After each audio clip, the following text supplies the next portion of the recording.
Bismillahirrahmanirrahim. Assalamualaikum warahmatullahi wabarakatuh.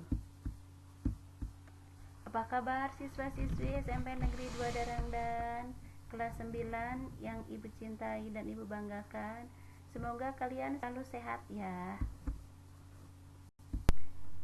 Hari ini kita akan ketemu dalam pelajaran Pendidikan Agama Islam dan Budi Pekerti dengan materi iman kepada kodo dan kodar. Iman kepada kodo dan kodar ini adalah termasuk salah satu rukun iman. Ayo, rukun iman yang keberapa?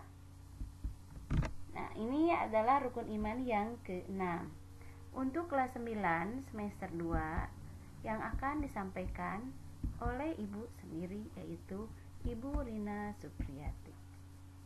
Semoga kalian ya bersama keluarga di rumah. Adapun tujuan pembelajaran untuk hari ini adalah setelah mengikuti pembelajaran secara daring, peserta didik dapat 1. Menjelaskan pengertian kodo dengan benar. Yang kedua, menjelaskan pengertian kodar dengan benar. Ketiga, menyebutkan dalil nakli kodo dan kodar dengan tepat. Keempat, menjelaskan pengertian iman kepada kodo dan kodar dengan benar. Yang kelima, menjelaskan takdir mu'alaq dan takdir mubram dengan benar. Keenam, menyebutkan contoh takdir mubram dan mu'alaq dengan tepat. Dan ketujuh, mendeskripsikan manfaat iman kepada kodo dan kodar dengan jelas. Semangat ya dalam belajar secara online-nya. Di sini ada peta konsep beriman kepada kodo dan kodar berbuah ketenangan hati. Pengertian kodo, kodar dan takdir mu'alaq dan takdir mubram, dahsyatnya manfaat beriman kepada kodo dan kodar. Kemudian mengambil hikmah beriman kepada kodo dan kodar, dan sikap mulia yang harus kalian dapatkan setelah materi ini adalah mensyukuri semua nikmat Allah. Yang kedua, bersabar atas semua cobaan dan ujian. Yang ketiga, senantiasa gigih berusaha. Keempat, bertawakal kepada Allah. Dan yang kelima, makin mendekat kepada Allah Subhanahu wa Ta'ala. Sekarang kita ke definisi. Apa sih yang disebut dengan kodo? Kodo menurut bahasa yaitu hukum, keputusan, ketetapan, dan kehendak. Sedangkan kodar menurut bahasa adalah kepastian, ukuran, kekuasaan, perwujudan kehendak. Apakah ada hubungannya antara kodo dan kodar? Kodo dan kodar merupakan terdapat hubungan erat dan merupakan satu kesatuan yang tidak terpisahkan. Kodo dan kodar biasa dikenal atau biasa disebut dengan sebutan takdir. Tadi menurut bahasa, sekarang menurut istilah atau terminologi. Kodo adalah ketetapan Allah Subhanahu wa Ta'ala terhadap segala sesuatu sejak zaman ajali. Jadi sekali lagi, kodo adalah ketetapan Allah terhadap segala sesuatu sejak zaman ajali. Nah, kapan itu zaman ajali? Zaman ajali adalah zaman ketika segala sesuatu belum tercipta. Itu pengertian kodo. Selanjutnya menurut istilah kodar. Kodar adalah perwujudan semua kehendak Allah Subhanahu wa Ta'ala terhadap semua makhluknya dalam ukuran dan bentuk-bentuk tertentu sesuai dengan irodahnya. Kodo merupakan ketentuan, kehendak, dan kemauan Allah. Sedangkan kodar merupakan perwujudan dari kehendak Allah. Ini perbedaannya. Kalau kodo merupakan ketentuan, kehendak, dan kemauan Allah, sedangkan kodar merupakan perwujudan dari kehendak Allah Subhanahu wa Ta'ala. Macam-macam takdir. Di antaranya, 1. Takdir mu'alaq.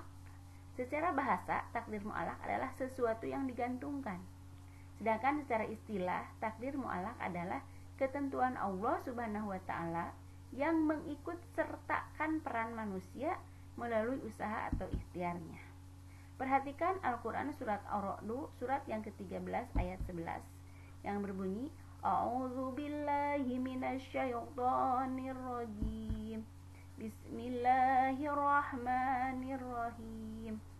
Innallaha la yughayyiru ma biqaumin hatta yughayyiru ma bi anfusihim. Yang artinya, sesungguhnya Allah tidak akan mengubah keadaan suatu kaum sebelum mereka mengubah keadaan diri mereka sendiri. Contoh-contoh takdir mu'alaq, yaitu satu contoh takdir mu'alaq, kepandaian.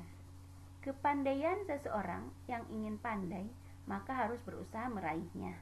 Usaha tersebut dengan cara rajin belajar dan disiplin waktu. Itu kepandaian merupakan salah satu contoh takdir mu'alaq. Yang kedua, kesehatan.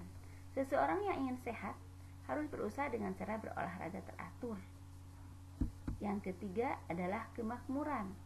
Kemakmuran bisa diraih dengan giat, bekerja, kreatif, pantang menyerah, rajin menabung, dan hemat. Selanjutnya yang kedua adalah takdir mubram. Apa sih yang disebut dengan takdir mubram? Secara bahasa adalah sesuatu yang tidak dapat dielakkan atau sudah pasti.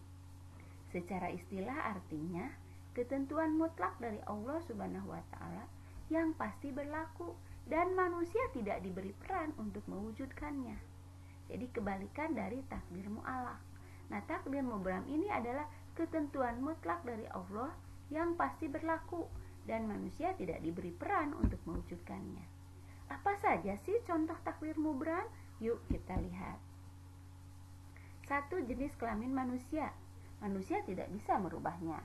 Yang kedua, ajal. Yang ketiga, usia. Yang keempat, api yang memiliki panas. Kelima, bumi berbentuk bola. Keenam, gaya gravitasi. Ketujuh, kejadian kiamat. Dan masih banyak contoh yang lain.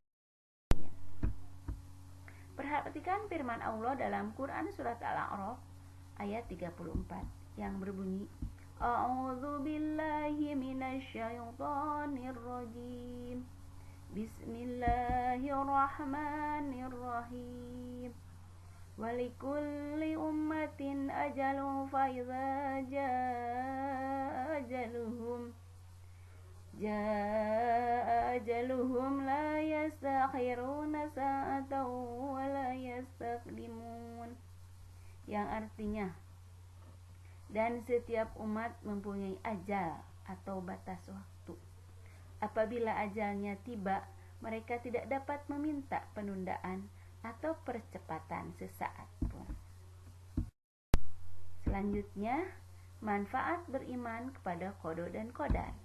Yang pertama, akan menenangkan jiwa. Yang kedua, senantiasa bersikap sabar dan syukur. Yang ketiga, menumbuhkan sifat optimis atau penuh harap. Yang keempat, menjauhkan diri dari sifat sombong. Demikian materi untuk pertemuan hari ini. Terima kasih atas perhatiannya. Mohon maaf bila ada kekurangan. Wassalamualaikum warahmatullahi wabarakatuh.